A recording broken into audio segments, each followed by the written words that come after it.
Savez-vous qu'il existe des nuances chromatiques, reconnues dans les sphères invisibles, comme le sceau d'alliance qui ne sont point divines? L'une de ces teintes, employée par certaines confréries obscures pour marquer spirituellement des individus, a été astucieusement diluée dans notre culture comme une simple fantaisie inoffensive. Pourtant, derrière son apparence anodine se dissimule une intention bien plus sinistre. L'Écriture nous met en garde en Éphésiens 5:11. N'ayez rien de commun avec les œuvres stériles des ténèbres, démasquez-les plutôt. Ce verset ne se contente pas de nous enjoindre à fuir l'occulte, mais nous sommes de le dénoncer avec une clarté limpide. Aujourd'hui, nous allons sonder l'origine spirituelle d'une couleur que vous ne devriez jamais adopter, en révélant les raisons pour lesquelles elle a été intégrée aux rituels occultes, afin d'identifier, de manipuler et d'éroder votre protection spirituelle. Nous vous guiderons pour décrypter les signaux visuels employés par l'adversaire pour influencer, et vous aiderons à déterminer si vous avez été involontairement désigné. Êtes-vous prêt à saisir le dessein divin pour votre existence, et à vous prémunir contre chaque piège dissimulé? Depuis l'aube des temps, les couleurs ont été bien plus que de simples ornements ou des expressions esthétiques. Dans les textes sacrés, chaque pigment est imprégné d'un symbolisme profond, dévoilant des facettes du caractère transcendantal, du jugement, de l'engagement, de la pureté, mais aussi de la trahison spirituelle. Rien n'est laissé au hasard. Lorsque l'Éternel a ordonné la construction du tabernacle, il a spécifié chaque détail avec une précision absolue. L'or, la pourpre, l'écarlate, le fin lin, chaque matière, chaque teinte, portait une charge sacrée. Cependant, ce que le Créateur a institué pour manifester sa gloire a été perverti par l'ennemi. Car Satan, bien que incapable de créer, excelle dans l'imitation. Sa stratégie la plus efficace a toujours été de se dissimuler derrière ce qui semble innocent, attirant ou sans danger. Nous entamons aujourd'hui une révélation spirituelle susceptible de bouleverser profondément votre perception. Car ce message n'est pas seulement un avertissement esthétique, c'est un appel à éveiller vos sens spirituels à ce qui, normalisé comme une simple tendance, opère dans le domaine invisible comme un sceau, une brèche ouverte au joug spirituel, des ténèbres.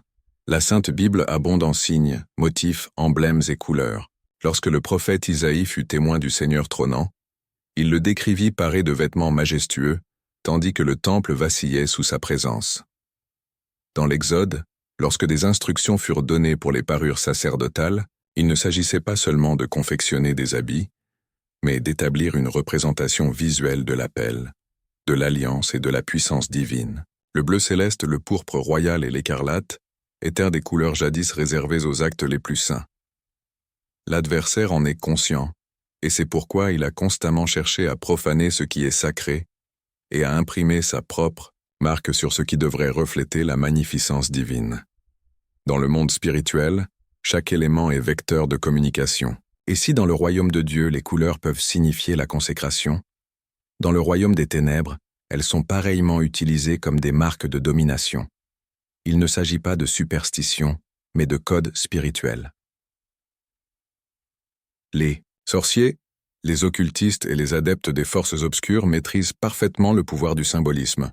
Ils emploient des cierges, des glyphes, des formes géométriques et des couleurs, car ils comprennent que les teintes n'influencent pas seulement l'essence des choses, mais possèdent une vibration spirituelle capable d'attirer ou de repousser certaines énergies.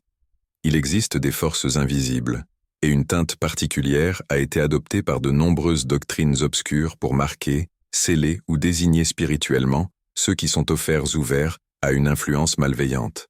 À travers les récits ancestraux, on observe la tentative constante de l'adversaire de marquer ce qui ne lui appartient pas.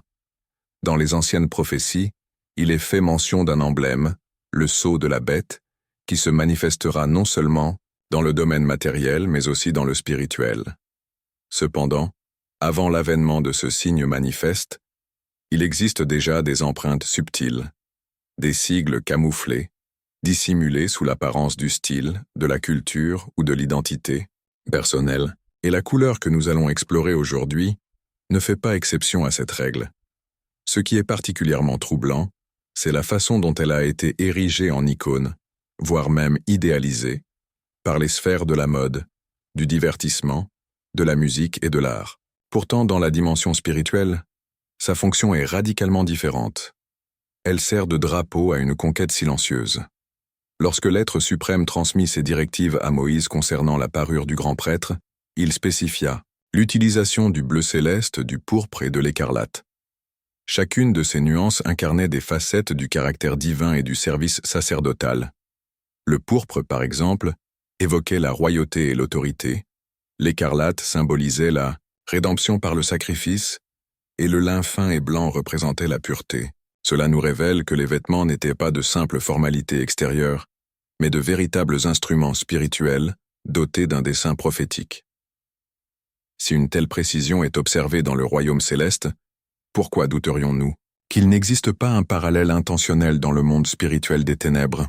Les anciens cultes païens utilisaient déjà des teintes spécifiques pour représenter leur divinité lors de rituels d'invocation. Les magiciens et les sorcières savaient que la couleur faisait partie intégrante du langage de l'esprit. L'ennemi n'agit pas au hasard. Il est méticuleux. C'est pourquoi il a réussi à insuffler sa propre symbolique dans la culture populaire, l'enveloppant de beauté, d'autonomisation, de sensualité ou de rébellion, selon le message visé. De nombreuses âmes, sans en comprendre le contexte spirituel, ont adopté ces éléments. Sans le savoir, elles ont ouvert des brèches qui se sont ensuite manifestées par des agressions, une oppression oppressante, une confusion mentale ou une stagnation spirituelle. Un ancien sage a dit « Ne suivez pas la voie des nations et ne vous laissez pas effrayer par les signes célestes qui terrifient les peuples. » Ce précepte ne nous met pas seulement en garde contre l'imitation des pratiques païennes, mais il nous exhorte à ne pas embrasser leur schéma de pensée ou leur code visuel. Souvent, nous croyons que cela ne concerne que les idoles visibles ou les coutumes manifestes, mais cela s'applique aussi au domaine du symbolique. Il existe des codes spirituels qu'il ne faut pas perturber, et le plus insidieux, le plus périlleux, est celui qui se drape d'innocence, car il pénètre sans résistance. Au cours de mon parcours, j'ai recueilli de nombreux témoignages d'individus qui ne comprenaient pas pourquoi, après avoir commencé à porter certains vêtements, styles ou accessoires, leur vitalité spirituelle s'était étiolée. Ils ont perdu leur réceptivité dans la prière, ont commencé à souffrir d'insomnie, de rêves perturbants, d'attaques soudaines, d'un vide constant, et tout cela avait débuté par un choix d'apparence apparemment anodin. Pourtant, dans le monde spirituel, rien n'est simple.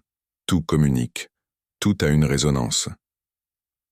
Lorsque l'ancêtre d'Ève cueillit le fruit défendu, elle ne le fit pas en connaissant l'intégralité du dessein de l'ombre derrière cet acte. L'attrait des yeux est souvent la première porte d'entrée de l'adversaire. Son mode opératoire s'articule autour de ce qui plaît esthétiquement, la splendeur extérieure devenant un cheval de Troie pour une corruption plus profonde. Aujourd'hui, il ne se manifeste plus sous la forme insidieuse d'un serpent, mais à travers le charme subtil de l'image. Il propose le même poison, dissimulé sous les artifices du design, de la mode et des nuances chromatiques. L'écrivain des Corinthiens nous avertit que le malin se travestit en messager de lumière. Or, cette lumière n'est pas toujours aveuglante. Elle peut se présenter sous les traits d'une palette douce, douceâtre, ou d'une intensité saisissante.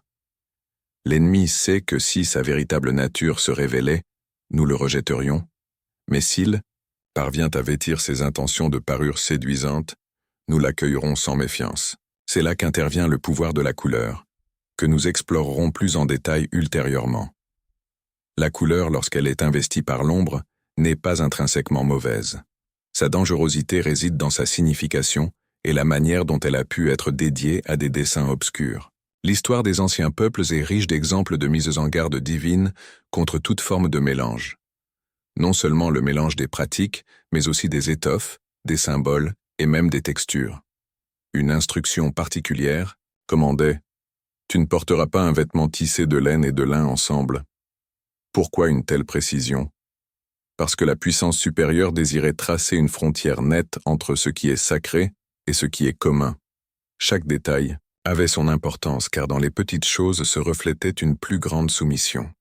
Qu'advient-il de nous aujourd'hui, lorsque nous laissons des signes sombres pénétrer notre espace, même à travers quelque chose d'aussi apparemment inoffensif que la teinte d'un habit? L'adversaire n'a pas besoin de sanctuaire païen s'il a déjà libre accès à votre demeure. votre corps ou votre garde-robe. Il n'a pas besoin d'invocation rituelle s'il a déjà été discrètement convié par ce que vous contemplez, ce que vous enfilez ou ce que vous célébrez. Dès lors, il est impératif de s'éveiller, car la guerre spirituelle ne se livre pas uniquement dans la prière mais dans un discernement quotidien. Et le discernement exige de regarder au-delà de l'apparence. Il nous pousse à nous interroger. À quel esprit appartient ce que je revêt, ce que j'incarne, ce que je mets en avant? Certains taxeront cela d'extrémisme, arguant que l'essence divine scrute le cœur, ce qui est vrai. Le Créateur sonde le cœur, mais il nous invite également à nous sanctifier dans notre corps, notre âme et notre esprit. Les textes anciens l'affirment clairement, que le Dieu de paix lui-même vous sanctifie tout entier, et que votre esprit, votre âme et votre corps soient gardés irréprochables jusqu'à l'avènement de notre souverain. Notre corps et notre image expriment qui nous sommes. Ce que nous portons véhicule un message spirituel. Le peuple de l'être suprême doit retrouver une sensibilité spirituelle, non pour juger l'extérieur, mais pour protéger l'intérieur. Car si la source vous a appelé, elle vous a aussi marqué, et son sceau est la pureté. L'ennemi tentera de masquer cette marque d'une autre, mais vous détenez l'autorité, par le Rédempteur, de discerner, de résister et de briser tout symbole qui ne provient pas de la lumière. La description de l'armure spirituelle souligne qu'en elle, rien n'est superflu. Chaque élément que nous revêtons a un dessein. Le casque du salut, le bouclier de la foi, la cuirasse de la droiture. Tout est imprégné de spiritualité, et chaque pièce a sa place. Il n'y a aucune place pour le hasard dans cette parure. Le propos n'est pas de fustiger, mais d'éveiller les consciences, car nombre d'individus portent des empreintes spirituelles sans même en avoir la connaissance. Ce qui paraît insignifiant peut en réalité opérer comme un signe distinctif dans le domaine immatériel. L'adversaire a, de tout temps, cherché à marquer les siens, et il y parvient aujourd'hui par le biais de stratégies insidieuses, enveloppantes, et visuellement attrayante. Néanmoins, la Providence ne nous a pas abandonnés aux ténèbres. Elle nous a accordé sa parole comme une lanterne, un guide, un avertissement et la vérité indéfectible. Le psaume 119, verset 105 l'atteste, « Ta parole est une lampe à mes pieds, une lumière sur mon sentier. » L'obscurité ne saurait laisser sa marque sur vous si vous êtes baigné dans la lumière divine.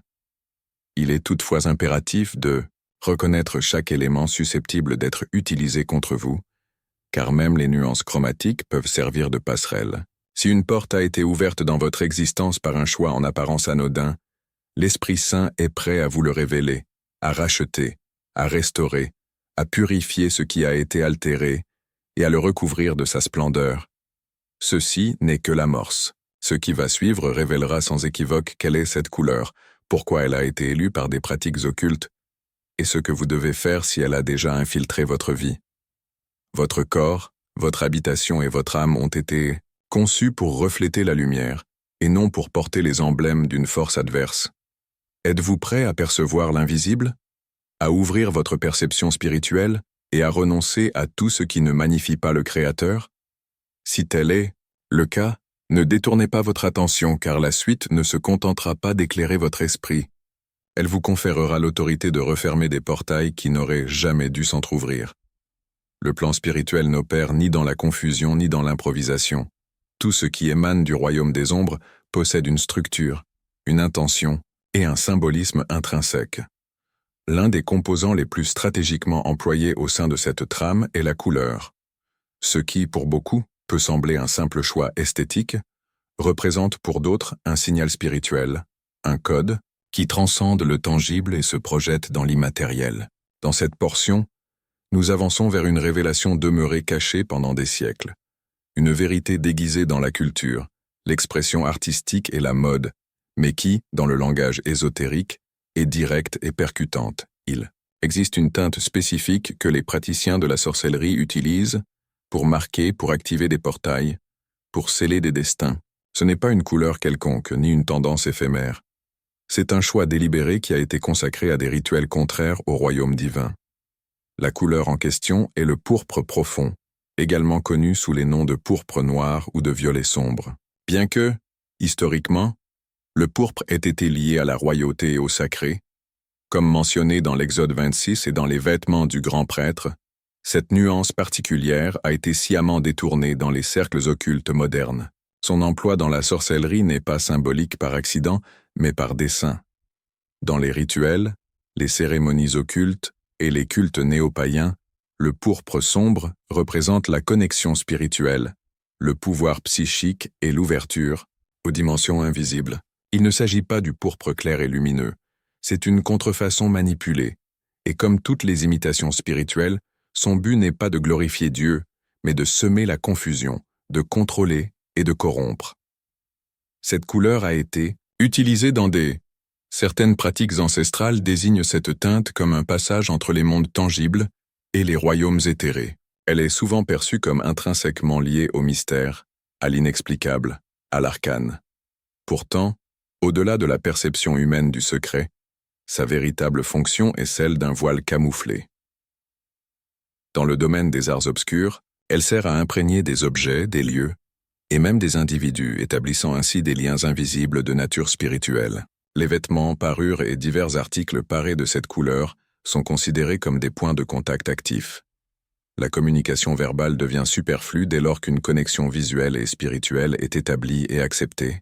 C'est pourquoi son usage ne se limite pas aux rituels occultes, mais s'est disséminé dans des sphères où les participants ne soupçonnent pas leur implication dans une démarche spirituellement compromettante. L'adversaire a astucieusement réussi à introduire cette symbolique, chargée dans des contextes en apparence anodins, des manifestations culturelles, des mouvements de pensée, des expressions esthétiques, et même des célébrations qu'il adopte comme emblème, sans en connaître les racines profondes. Ce qui fut jadis consacré pour sceller des pactes avec des forces obscures, circule aujourd'hui comme un signe d'affirmation personnelle, d'identité ou d'expression artistique. Néanmoins, sa fonction intrinsèque dans la dimension spirituelle demeure inchangée, que celui ou celle qui la porte soit conscient, Pandieu ou non, de sa véritable signification. Le plan éthéré ne fonctionne pas sur la base de l'ignorance humaine, mais selon des règles établies. Porter un objet imprégné d'une consécration aux ténèbres ouvre une voie. L'ignorance n'offre aucune protection.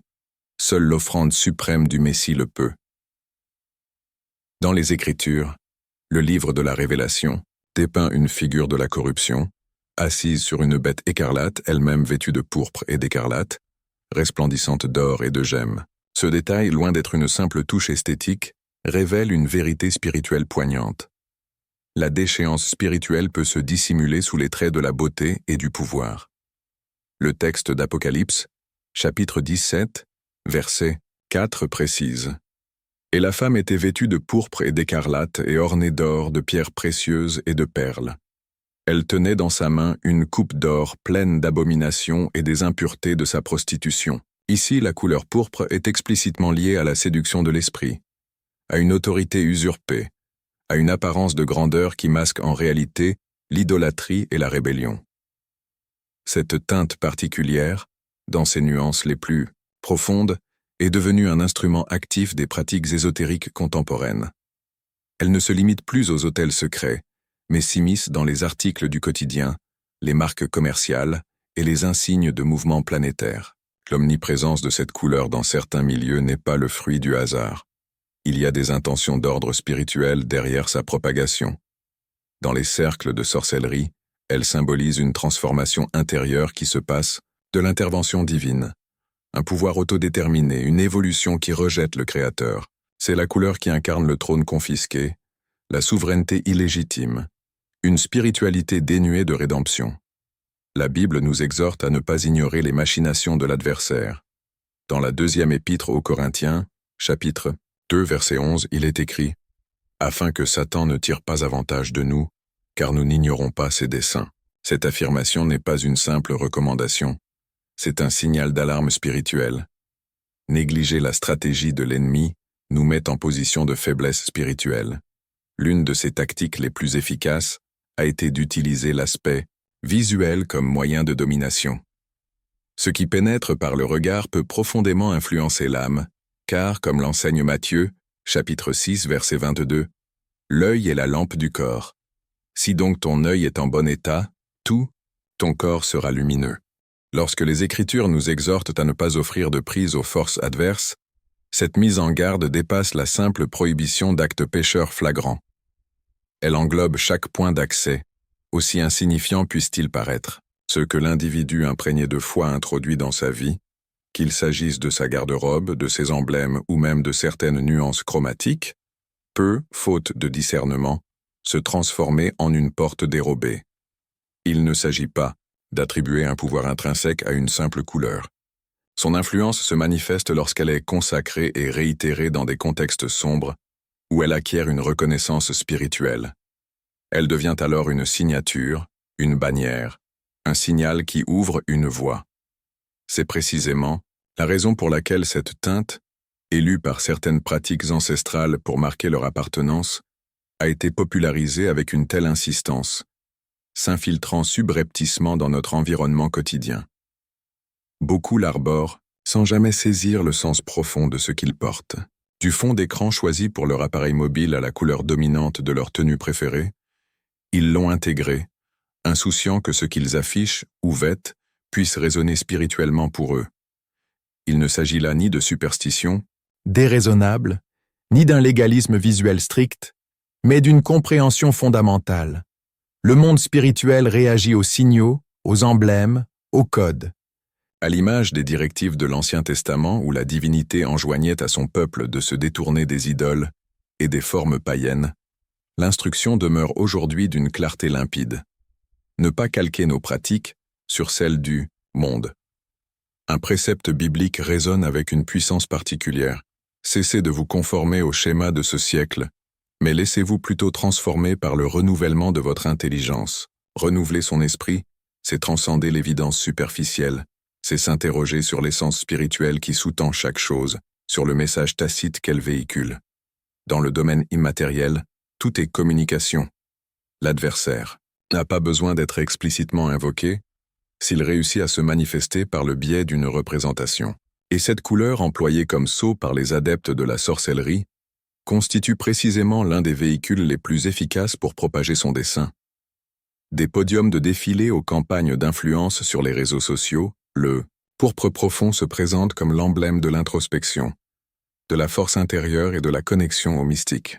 Pourtant, dans les rituels ésotériques, cette même nuance est invoquée pour activer des portails, identifier ceux qui lui sont dévoués, attirer des entités et revendiquer un territoire. L'expansion de cette couleur n'est en rien fortuite, elle est le fruit d'une stratégie délibérée. Des mouvements spirituels syncrétiques l'ont adoptée comme un signe distinctif, et les courants de mode alternatifs en ont fait une caractéristique emblématique. Même au sein de certains milieux religieux, ayant glissé vers une déviation doctrinale, le sacré s'est teinté du mystique sous cette bannière. Ce n'est pas une simple coïncidence lorsqu'une tendance se propage avec une telle vélocité. Nous sommes alors invités à questionner. Quelle puissance invisible en est le moteur? Car l'esprit de vérité guide vers la lumière complète, tandis que l'esprit de l'erreur opère par la confusion, le camouflage et la persuasion émotionnelle.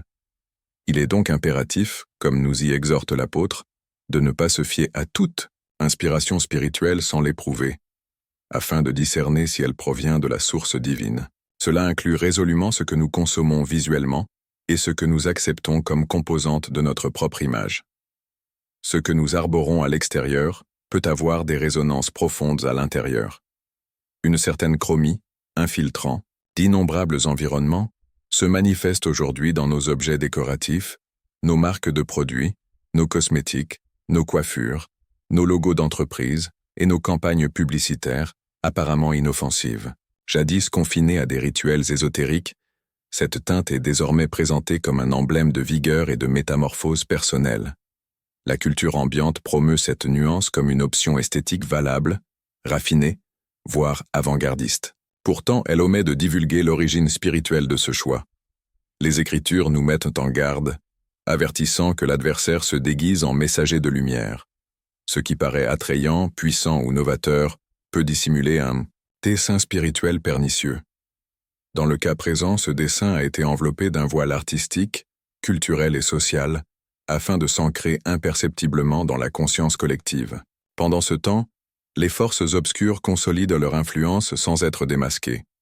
L'emploi régulier et insouciant de cette couleur par les fidèles crée des vulnérabilités, non pas en raison d'un pouvoir intrinsèque à la nuance, mais parce qu'elle a été spirituellement imprégnée par des pratiques antagonistes au règne divin. À l'instar des symboles qui, après avoir été sacrés, furent pervertis, il en est de même pour cette couleur. Le tentateur n'a nul besoin d'inventer, il lui suffit de déformer. Et lorsqu'il parvient à introduire cette distorsion dans la vie des enfants de Dieu, il progresse sans rencontrer d'opposition. Le livre de la loi mosaïque éclaire la notion de pureté sous toutes ses formes. Les directives concernant les parures, les matériaux, les formes et les pigments n'étaient pas aléatoires. Elles reflétaient un principe spirituel fondamental. Ce que l'on porte doit être en harmonie avec le caractère de celui que l'on sert. Si la divinité prêtait attention à la conception du tabernacle, à la coloration du voile et aux nuances des habits sacerdotaux, elle attend pareillement de son peuple aujourd'hui qu'il soit attentif à ce qu'il adopte, promeut et incarne. Ce qui est devenu la norme sur les plateformes numériques, dans le divertissement et l'esthétique courante dissimule des engagements tacites, des pactes qui ne sont pas scellés par des mots, mais activés par des gestes. Lorsqu'une personne est exposée de manière récurrente à un emblème ou une image spirituellement marquée, cette exposition génère progressivement une familiarité, une identification et finalement une intégration.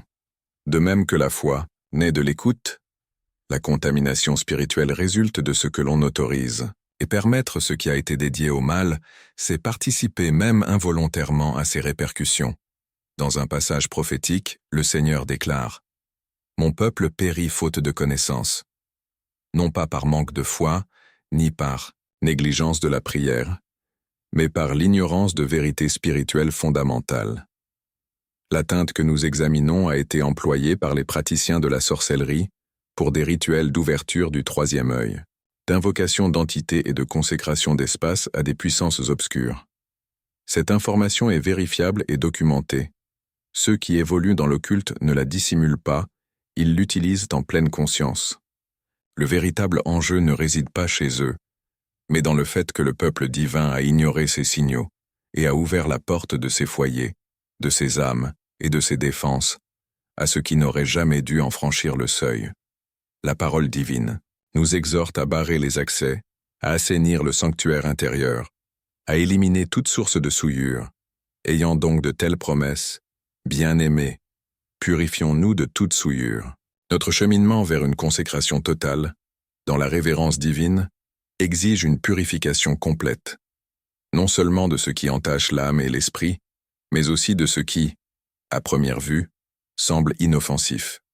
Cette démarche englobe des éléments que nous jugeons anodins, des parures que nous percevons comme belles, mais qui, dans les sphères invisibles, véhiculent un tout autre message.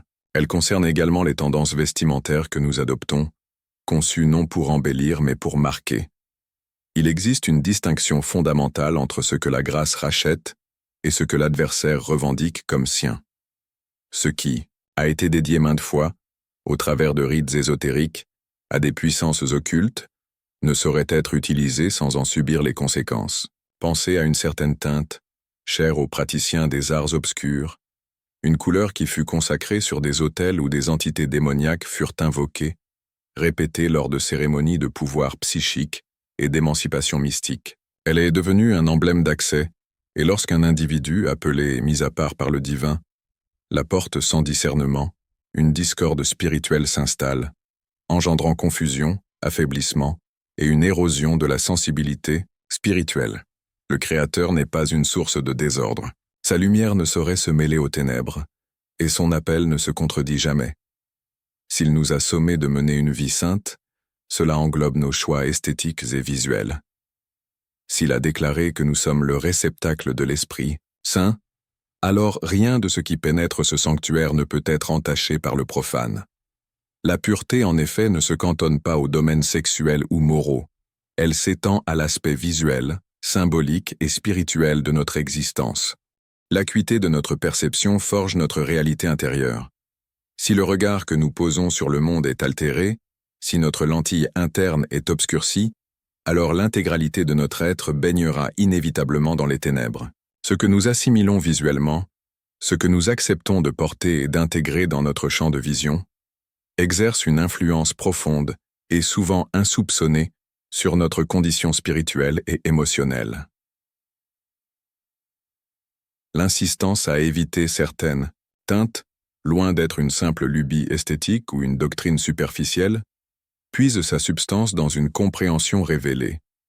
Dans le vaste domaine de l'esprit, chaque élément est investi d'une intention. Rien n'est anodin, aucune nuance n'est neutre. Il n'existe pas de détail insignifiant lorsque l'on aborde le domaine de la confrontation spirituelle.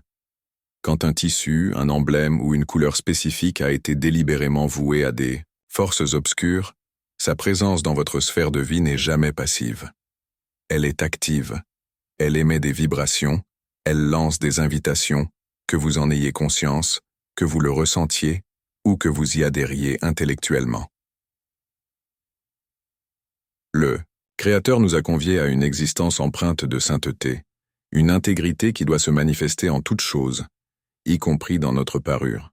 Les anciens écrits sacrés nous rappellent que, tout comme celui qui nous a appelés est saint, nous devons nous aussi aspirer à la sainteté dans toutes nos actions et notre conduite, car il est proclamé « Soyez saints, car je suis saint ». La sainteté ne se limite pas aux enceintes sacrées ou aux moments de dévotion formelle.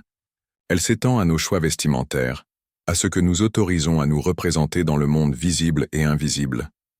Lorsque nous employons sans discernement ce qui a été revendiqué ou souillé par l'obscurité, nous risquons de générer une profonde confusion dans les sphères invisibles. L'adversaire n'a pas besoin d'une proclamation formelle pour agir. Il lui suffit d'une ouverture, d'un espace.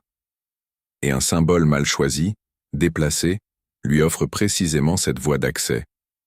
Il est fondamental de saisir que la couleur, en tant que manifestation visuelle, véhicule également une forme d'autorité et de signification dans le royaume céleste.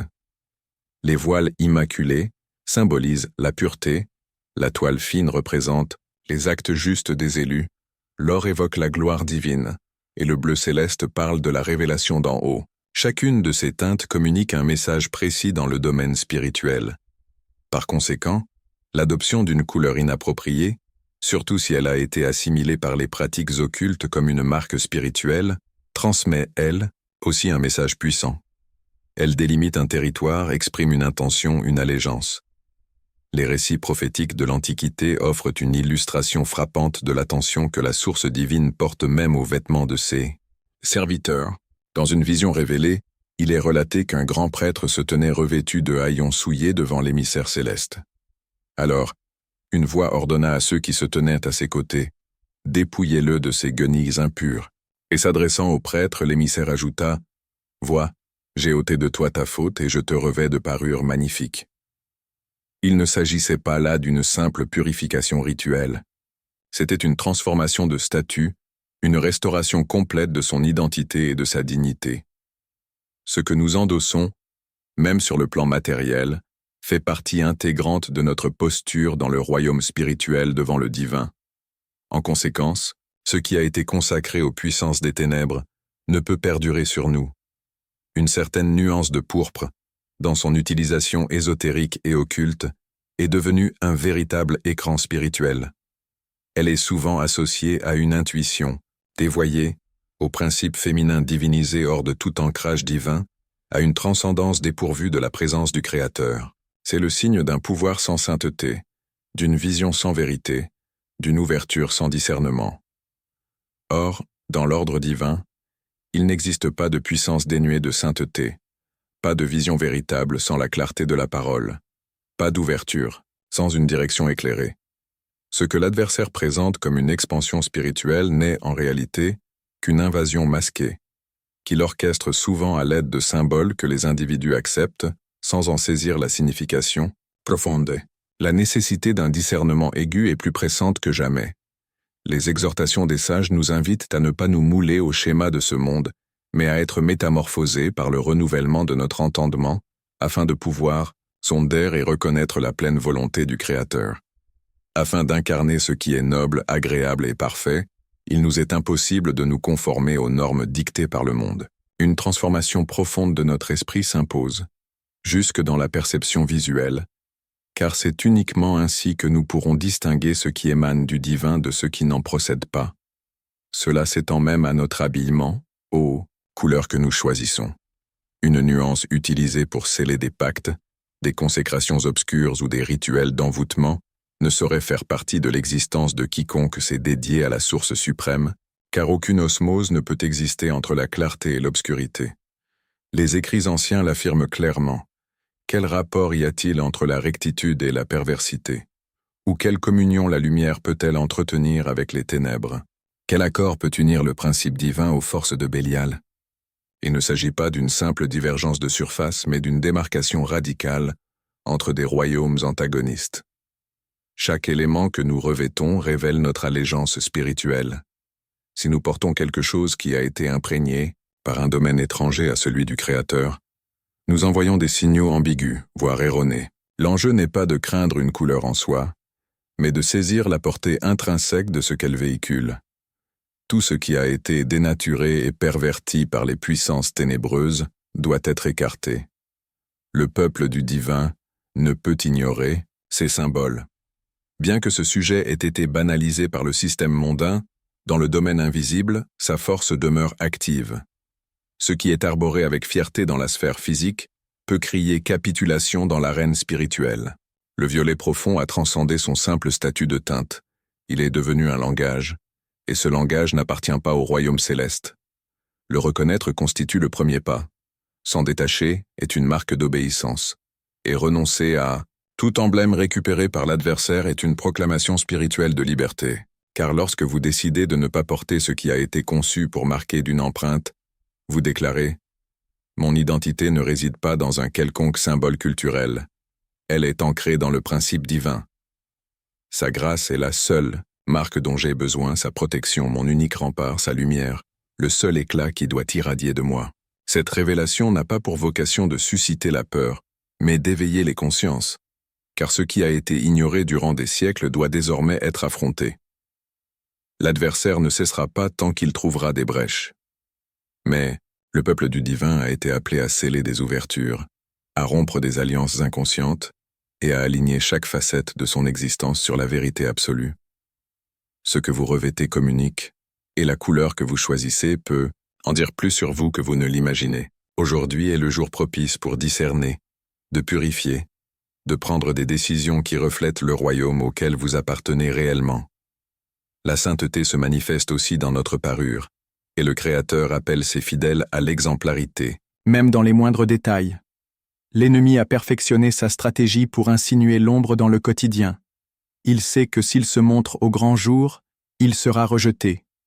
Il opère donc avec ruse, déguisant la transgression en art, le péché, en tendance et les signaux spirituels en de simples préférences esthétiques. Ainsi la teinte jadis employée par les praticiens de la sorcellerie pour marquer spirituellement a cessé d'être cantonnée aux rituels occultes pour envahir la vie de milliers d'individus à leur insu. Le domaine autrefois confiné au sanctuaire, dissimulé ou aux assemblées obscures, s'expose désormais au grand jour. Il s'infiltre dans les vitrines des boutiques, imprègne les campagnes publicitaires, parade sur les podiums de la haute couture, colore nos écrans de télévision, forge nos identités numériques et estampille les marques internationales. Le symbole de l'ésotérisme est devenu un produit de consommation de masse. Nombreux sont ceux qui l'adoptent, sans hésitation, l'intégrant à leur esthétique quotidienne, ignorant qu'une dynamique spirituelle subtile s'active dans le royaume, invisible. Une force que peu comprennent mais qui influence profondément l'atmosphère autour d'eux. Dans les récits prophétiques de l'Apocalypse, nous découvrons les rachetés vêtus de tuniques immaculées.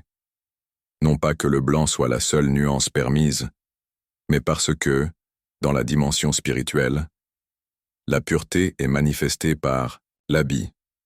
Si les vêtements émettent un signal spirituel, il en va de même pour les couleurs. Par conséquent, cette couleur spécifique, employée par les pratiques occultes, ne peut faire partie de la garde-robe de celui qui est dévoué au Très-Haut. Il n'y a point d'alliance entre la lumière christique et les forces obscures, pas d'accord possible entre la vérité et la déformation. L'urgence de cette révélation n'est pas d'ordre esthétique, elle est profondément spirituelle. Ce qui s'est insinué dans notre culture obéit à un dessein, et si cela ne provient pas du règne céleste, c'est que cela s'y oppose. Ce qui semble raffiné peut s'avérer spirituellement toxique, ce qui semble être un choix personnel peut dissimuler des racines d'impureté spirituelle. L'adversaire a œuvré pendant des siècles pour rendre l'ombre séduisante, pour que ce qui est marqué devienne attrayant, pour que la consécration aux ténèbres paraisse normale. Mais le discernement est la clé qui brise ce cycle. La vérité met à nu les origines, et la lumière désactive toute emprise. Il est temps d'ouvrir les yeux sur une nouvelle perspective, de laisser l'esprit de sagesse dévoiler ce qui, jusqu'à présent, est passé inaperçu. Car tandis que l'humanité sommeille, l'ennemi sème, et il l'a fait à travers les teintes, les styles et les formes. Cependant, la parole éternelle demeure notre bouclier inébranlable. Si le divin nous a enjoint de ne pas prendre part aux œuvres infructueuses des ténèbres, mais plutôt de les exposer, comme le précise la parole, cela inclut tout ce qui représente visuellement ces ténèbres. Les Écritures sont limpides. Tout ce qui est perceptible est intrinsèquement lié à l'invisible.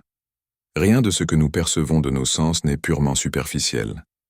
Dans la réalité spirituelle, les symboles sont des portails, les marques des engagements et les vêtements des déclarations. Chaque détail mentionné dans les textes sacrés, du plus infime élément du tabernacle jusqu'aux vastes visions.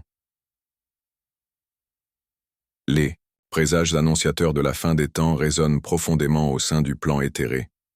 Quand il est de question des teintes employées par certains courants mystiques pour identifier ou influencer, il ne s'agit point d'une croyance contemporaine, éphémère, mais d'une doctrine spirituelle primordiale, aussi ancienne que la rébellion originelle elle-même. En effet, bien avant que l'humanité ne s'approprie la symbolique chromatique pour exprimer ses pensées, les hiérarchies célestes et les légions immatérielles comprenaient déjà l'extraordinaire puissance du visible. Les textes sacrés anciens, comme les chroniques de l'Exode, révèlent des directives divines méticuleuses concernant la confection des vêtements sacerdotaux suprêmes. Loin d'être de simples étoffes, ces parures étaient imprégnées de majesté, de fonctions sacrées et de pureté. Chaque nuance, chaque fil entrelacé, chaque gemme incrustée portait une signification spécifique. Le pectoral, orné de 12 pierres symbolisant les lignées d'un peuple élu, et l'éphod tissé de fils d'azur, de pourpre et d'écarlate, en sont des exemples frappants. Il ne s'agissait pas là d'une prouesse artistique humaine, mais d'un véritable lexique céleste. Ce qui était arboré devant la multitude se trouvait également déclaré devant le trône divin. Rien n'était fortuit, tout répondait à une intentionnalité profonde. Si l'être suprême appose des signes distinctifs sur les siens, pourquoi son adversaire ne ferait-il pas de même? Serions-nous si naïfs de croire que l'emblème de la bête ne sera qu'une simple suite de chiffres sans signification? Le livre des Révélations, au chapitre 13, versets 16 et 17, stipule qu'une marque sera imposée à tous, petits et grands, riches et pauvres, libres et esclaves, sur leur main droite ou leur front. Sans cet insigne, nul ne pourra commercer. Cette empreinte sera certes perceptible, mais elle recèlera avant tout un poids spirituel inéluctable. Et ce ne sera pas la première fois qu'une telle empreinte apparaît. Depuis les origines du monde, l'humanité a été marquée, que ce soit pour la bénédiction ou la malédiction, pour l'alliance ou le châtiment. Ainsi, dans le Genèse 4.15, une marque fut placée sur le front de Caïn, le protégeant de toute représaille. Un signe, un emblème, quelque chose qui le distinguait. Plus tard, dans le livre d'Ézéchiel, chapitre 9, un émissaire céleste fut commandité de graver une marque sur le front de ceux qui gémissaient des transgressions de leur peuple. Cette marque les préserva du jugement imminent. Ce n'était pas un acte symbolique dénué d'impact. C'était une frontière spirituelle que la condamnation ne pouvait franchir. Et encore dans l'Apocalypse 7:3, l'ordre est donné. Ne faites point de mal à la terre, ni à la mer, ni aux arbres, jusqu'à ce que nous ayons scellé les serviteurs de notre Dieu sur leur front. Toujours et encore, le sceau, le signe, le symbole. La Sainte Écriture révèle ce motif avec une clarté indubitable. Les marques visibles sont la manifestation de réalités spirituelles invisibles. Et si cela est avéré dans le domaine divin, il est inévitable que le règne des ténèbres cherche à limiter et à en pervertir les principes. C'est pourquoi l'adversaire a besoin d'établir ses propres emblèmes, représentant son autorité. Il le fait non seulement par des images et des chiffres, mais aussi à travers des couleurs, des parures et des ornements qui opèrent comme des déclarations d'allégeance. Dans de nombreuses disciplines ésotériques, l'acte de se vêtir de certains éléments n'est pas purement esthétique, c'est un geste de consécration. La couleur employée par les praticiennes de la magie pour marquer n'est pas un simple choix artistique, mais une bannière, une proclamation d'appartenance, un signal adressé aux entités œuvrant dans ce royaume. L'usage rituel des chromes, pour circonscrire un espace ou invoquer des présences, est aussi ancien que les offrandes idolâtres décrites dans l'Ancien Testament. Dans le livre des Nombres, l'Éternel lui-même édicte des instructions pour les enfants d'Israël, soulignant l'importance des distinctions visuelles et rituelles dans leur marche spirituelle. Il était commandé de créer des houppes ornementales aux extrémités des tuniques, tissées avec un fil d'un bleu profond. Ce détail visuel avait pour dessein que chaque regard posé sur elles évoque l'intégralité des préceptes du Créateur, incitant ainsi à leur mise en pratique. Le but sous-jacent était clair, ce signe apparent devait ancrer une vérité spirituelle essentielle. La teinte azur n'était pas un simple ornement, mais un puissant mémoriel du pacte divin. Si le Tout-Puissant institue des nuances pour ancrer le souvenir de ses commandements, il est tout aussi vrai que l'adversaire déploie ses propres palettes chromatiques pour inciter à leur désobéissance. Chaque domaine, qu'il soit terrestre ou spirituel, utilise ses propres emblèmes pour affirmer sa souveraineté. Dans les annales du livre de Daniel, on lit comment le monarque babylonien, Nabuchodonosor, ordonna l'érection d'une gigantesque idole d'or. Cette effigie incarnait la puissance et une fausse divinité, devant laquelle chacun devait s'incliner. Accompagnant cette injonction, une cérémonie spectaculaire fut orchestrée, rythmée par la musique et des déclarations solennelles. Ce n'était pas seulement de l'idolâtrie, c'était une manœuvre spirituelle, un conditionnement opéré par l'entremise de symboles. Ce schéma, remarquablement, perdure jusqu'à nos jours. Ce qui était jadis des figures sculptées dans la pierre se manifeste désormais sous la forme de concepts visuels standardisés, insidieusement implantés dans notre culture. Leur objectif est d'introduire des réalités spirituelles sans qu'un culte explicite ne soit nécessaire. L'image, le signe, la couleur, tous participent du même langage invisible que l'adversaire manipule pour subvertir la vérité authentique. L'Apocalypse, de son côté, met fréquemment en scène l'habillement comme un marqueur distinctif entre les âmes rachetées et celles qui sont condamnées. Les parures immaculées symbolisent la pureté des saints, tandis que la figure emblématique de la corruption est dépeinte vêtue de pourpre et d'écarlate. Inversement, les légions célestes, chevauchant des montures blanches, sont parées de lin fin, blanc et pur. Ce contraste saisissant entre le sacré et le profane est visiblement mis en scène. Il n'existe pas de neutralité dans ce domaine, pas de terrain d'entente. Il y a ce qui glorifie le divin et ce qui représente tout autre chose. Et la couleur que certaines fraternités ésotériques ont adoptée comme emblème ne fait pas exception. Elle est conçue pour identifier. Elle est construite comme un signal. Et elle est chargée d'une intention spirituelle précise.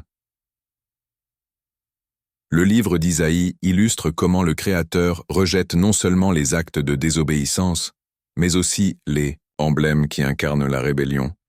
Dans un passage spécifique, Isaïe 3, 1, 23, une liste d'ornements que le Seigneur retirera de son peuple est détaillée, car ils étaient apportés par arrogance et vanité. Il existe une purification qui débute par l'apparence, non pas que l'extérieur dicte la sainteté, mais parce que, fréquemment, il révèle une connexion profonde avec l'état intérieur. Et lorsqu'un emblème a été voué aux ténèbres, il ne peut être récupéré sans d'abord être discerné, confronté et catégoriquement rejeté. À travers l'ensemble des Écritures, le vêtement constitue une constante spirituelle significative. Lorsque l'humanité a désobéi dans le jardin d'Éden, la source divine les a couverts de tuniques de cuir. Quand l'enfant égaré est revenu, son père a ordonné qu'on lui apporte la plus belle robe.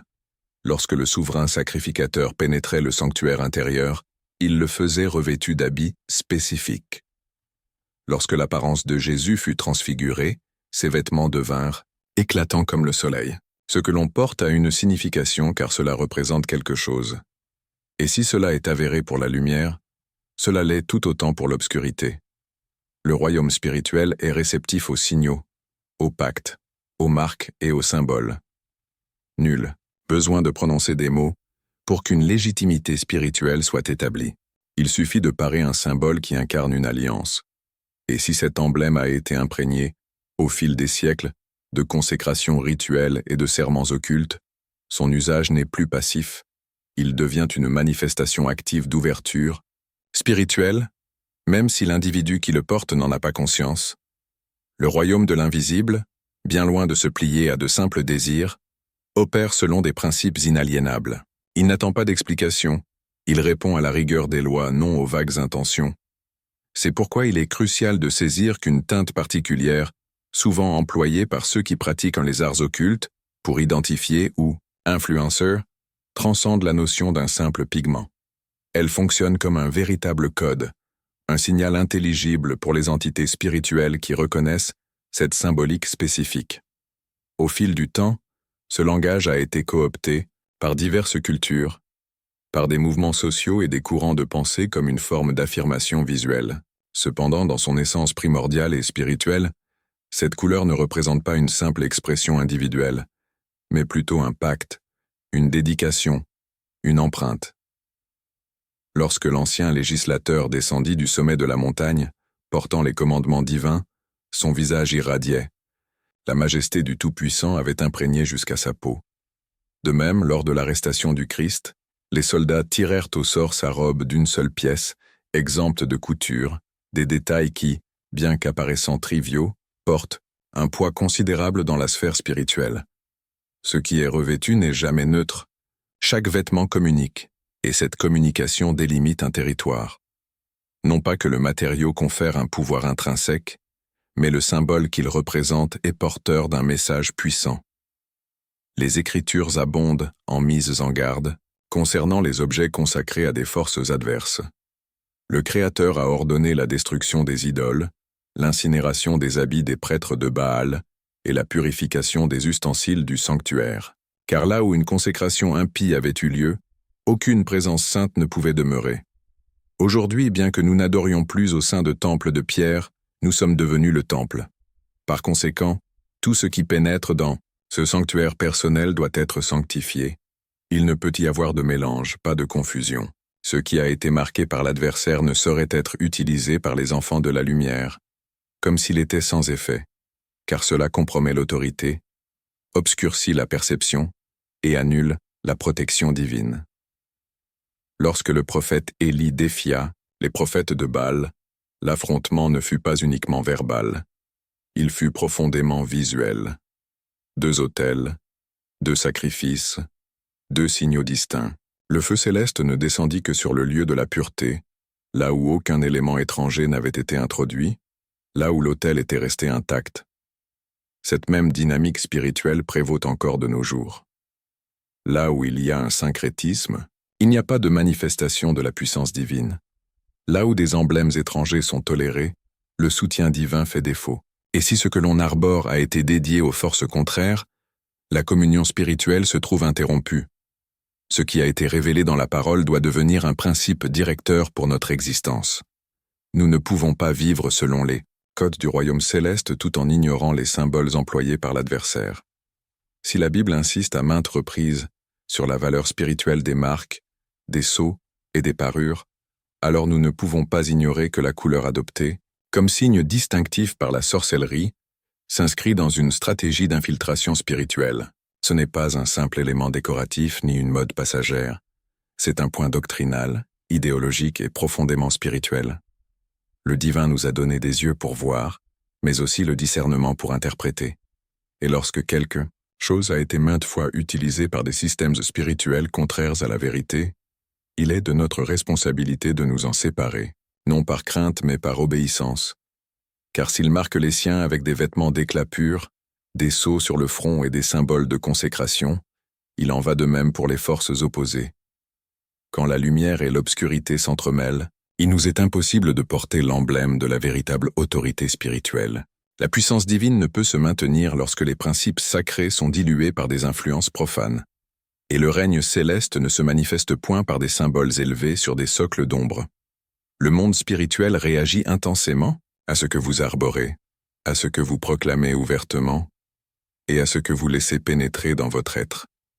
Absolument rien de ce qui est introduit dans votre existence ne passe inaperçu dans les sphères invisibles. Un signe distinctif, comme une teinte ou un motif adopté par ceux qui manipulent les forces occultes, n'agit pas seulement comme une marque d'allégeance, mais il fonctionne également comme un portail ouvrant la voie à des répercussions profondes dans le royaume immatériel. Les écritures sacrées sont sans équivoque. Ce qui est entaché ne peut demeurer sur l'autel de la consécration, et ce qui fut dédié au mal ne saurait être partagé avec le pur. Le récit du Lévitique, au chapitre 10, dépeint la tragédie de Nadab et Abihu, qui, en présentant une flamme non conforme devant la présence divine, périrent sur le champ. Il ne s'agissait pas d'un feu ordinaire, mais d'une braise étrangère, une incandescence qui, bien que visuellement similaire à l'authentique, ne portait pas l'aval du ciel. De même, les insignes et les symboles que le domaine des ténèbres adopte peuvent sembler inoffensifs à première vue, mais leur introduction inconsidérée dans la vie d'un fidèle déclenche une réaction divine inéluctable. Les conséquences spirituelles ne sont pas toujours manifestes instantanément. Elles peuvent se traduire par une érosion progressive de la sensibilité spirituelle, une sensation persistante de déconnexion, une confusion mentale constante ou une résistance inexplicable à tout ce qui est saint. En effet, l'adversaire n'opère pas uniquement depuis l'extérieur. Souvent, il parvient à s'infiltrer et à agir de l'intérieur, par le biais d'éléments introduits dans l'ignorance mais qui, dans la dimension invisible, remplissent une fonction précise. L'apôtre Paul, dans sa première épître aux Corinthiens, chapitre 10, lance un avertissement retentissant. Vous ne pouvez pas boire à la coupe du Seigneur et à la coupe des démons. Vous ne pouvez pas participer à la table du Seigneur et à la table des démons. Cette affirmation est radicale, car elle souligne la gravité inouïe du mélange. L'ennemi s'ingénie à normaliser ce qui est une abomination aux yeux de Dieu, et c'est dans cette banalisation que réside le piège. Ce qu'une génération tolère, la suivante finit par l'embrasser, et le symbole, initialement perçu comme purement esthétique, se mue en un autel mobile de soumission. Lorsqu'Akan s'appropria ce qui était voué à la destruction, son acte affecta l'intégralité de la nation. Sa faute fut commise en secret, mais ses répercussions furent d'une évidence publique. Le livre de Josué révèle comment ce qui est dissimulé peut entraîner une déroute spirituelle et comment ce qui semblait n'être qu'une simple possession matérielle fut suffisant pour entraver la progression de tout un peuple. Car le Tout-Puissant ne partage point sa gloire, il ne tolère aucune souillure du profane dans ce qui lui a été spécialement consacré. Le signe, lié à des pratiques occultes, agit précisément de cette manière. Ce qui a été employé pour marquer ou sceller une consécration maléfique, lorsqu'il est assimilé sans résistance ni remise en question, se transforme en un lien, et ce lien entrave le progrès personnel, empêche l'épanouissement intégral et freine la pleine manifestation de la faveur divine. Il ne s'agit pas de vivre dans la peur, mais de progresser dans la lumière de la révélation. Ce que vous portez, ce que vous intégrez vous affecte profondément. Si un élément a été conçu dans le monde spirituel pour exercer une influence ou une marque, vous ne pouvez en ignorer l'impact. Les conséquences sont bien réelles, même si elles ne sont pas toujours immédiatement visibles. Mais la parole demeure une lumière inébranlable, et ce qui a été dévoilé aujourd'hui exige une décision ferme. Car la pureté n'est pas un héritage acquis, elle est un choix délibéré, et chaque choix en ce sens constitue un acte de guerre spirituelle contre les marques de l'adversaire. L'acte est posé avec la claire intention de s'approprier un territoire. Et si cette sphère a été acquise au prix d'un sacrifice suprême, alors toute marque étrangère doit être extirpée, sans délai. Il ne peut y avoir de double allégeance, pas de mélange entre ce qui a été sanctifié par la puissance divine et ce qui a été dédié aux ombres. Par conséquent, lorsqu'une personne réalise avoir porté un emblème, une nuance ou un objet qui s'est avéré spirituellement contaminé, la prochaine étape ne consiste pas simplement à l'éviter. Il est impératif de le mettre hors d'état de nuire, car dans le domaine spirituel, une simple abstention est insuffisante. Les revendications illégitimes doivent être révoquées, et toute empreinte, même si elle opère sous le voile de l'ignorance, perd son pouvoir dès qu'elle est exposée à la vérité. Les Écritures nous enseignent que le repentir n'est pas qu'une émotion, il est une démarche concrète. Dans le livre des Actes, chapitre 19, de nombreux croyants vinrent confesser ouvertement leurs pratiques passées. Un grand nombre de ceux qui s'étaient livrés aux arts occultes apportèrent leurs ouvrages et les consumèrent publiquement. Ils ne les ont ni conservés, ni offerts, ni recyclés. Ils les ont détruits, car ils savaient que ce qui est voué à l'obscurité ne se monnaie pas mais s'élimine. Cette action constituait un véritable acte de guerre spirituelle, une rupture visible d'un pacte invisible. Et c'est précisément ce qui doit être entrepris lorsqu'une marque imposée par l'adversaire est identifiée, même si elle prend la forme d'une couleur. Tout ce qui a été adopté par ignorance, mais qui, dans la sphère spirituelle, représente une légitimité du règne des ténèbres, doit être confronté à la lumière de la parole. Et lorsque l'Esprit Saint révèle qu'un élément a fonctionné dans nos vies comme un signe de l'ennemi, la seule réponse valable est le repentir, suivi d'une séparation nette. Continuer à s'engager dans ce qui a été révélé comme étant de nature sombre est un acte de désobéissance. L'Épître aux Éphésiens, chapitre 5, versets 8 à 11, l'affirme avec clarté.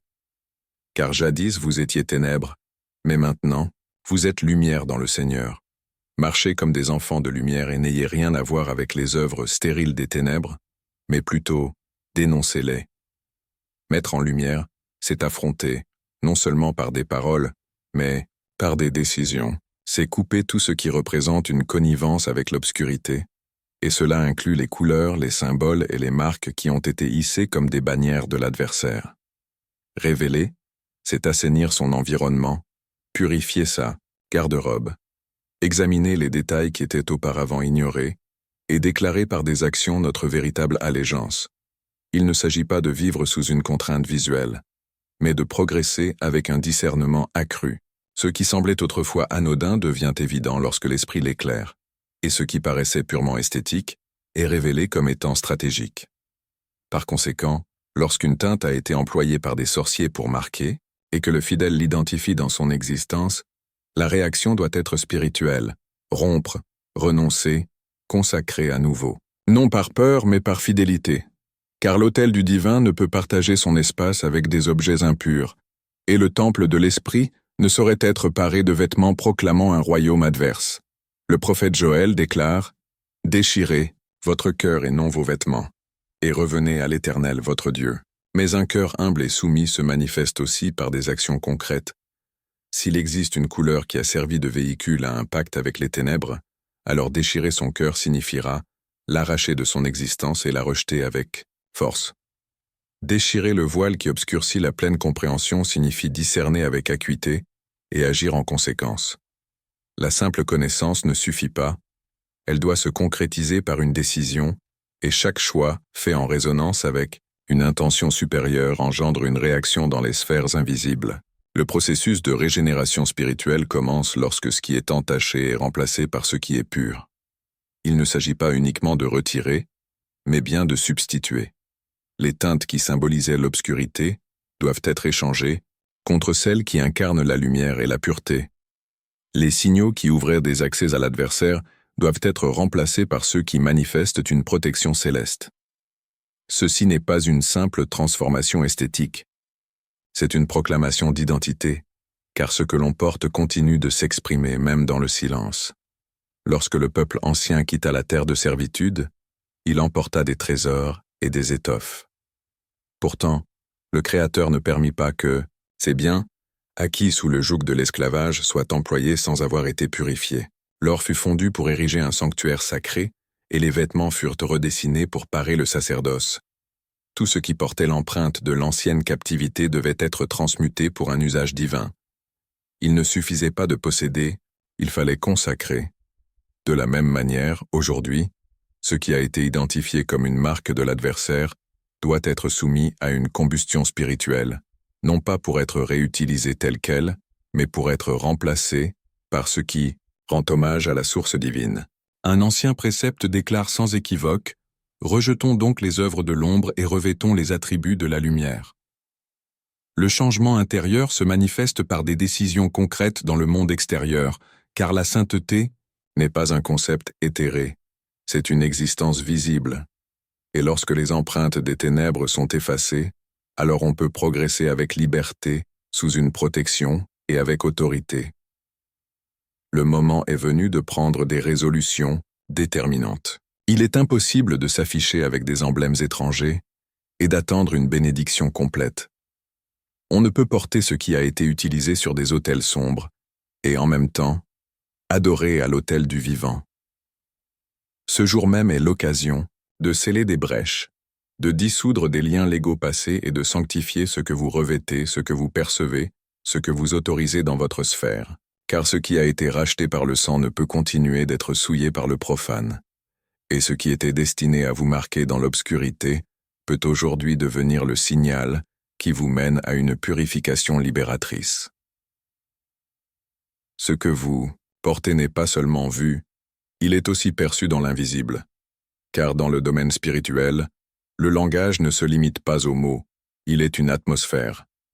En adoptant sans discernement, vous vous exposez à une résonance qui ne provient pas des sphères célestes. Aujourd'hui, nous ne parlons pas d'une simple couleur, mais de l'écho qu'elle produit dans l'éternité. Chaque signe que vous permettez sur vous projette un message vers le cosmos. C'est pourquoi il ne s'agit pas seulement de revoir votre garde-robe, mais d'accorder toute votre existence à la fréquence du royaume. L'adversaire appose des marques pour semer la confusion. Le ciel vous revêt pour établir votre destinée. Un seul de ces codes peut perdurer en vous. La véritable liberté ne consiste pas à faire ce que l'on désire, mais à arborer ce que le cosmos reconnaît comme sien. C'est la couverture qui protège, le sceau qui soutient, le signal qui active le grand dessein. Vous n'êtes plus un simple espace pour laisser de côté ces ornements superflus. Votre essence véritable émane de la source primordiale, une conception intemporelle. Le moment est venu de manifester la gloire de votre destinée éternelle. Oubliez les teintes éphémères qui ne vous ont jamais appartenu, car une nature inviolable réside en vous, que nulle adversité ne saurait altérer. Êtes-vous prêt à n'incarner que l'éclat de l'origine sacrée?